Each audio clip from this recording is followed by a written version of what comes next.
Dividing a business in a Texas divorce, there's some different ideas that you have to kind of consider. So, first, many LLCs don't have a formal operating agreement. The party who established the company went down and they got on the Secretary of State's website and they paid the fee and they established an LLC, and then they went down to the bank and opened a bank account for the LLC. That is the extent of that business on a paperwork side. If that business was started during the marriage, the business is community property.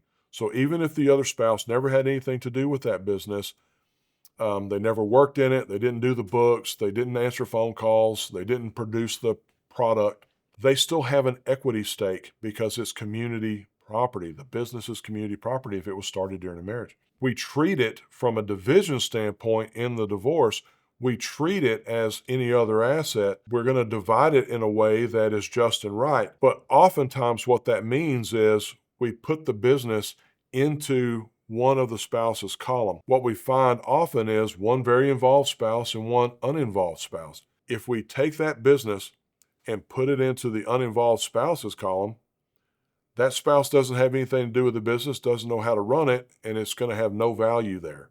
If we keep the business with the spouse that knows how to run it, that's where the business will continue to have value. It's like any other asset. We don't have to divide each asset. We just have to divide the estate. The business is part of the estate. We can often put the business into one spouse's column and then give the other spouse some other asset so that we equalize that value.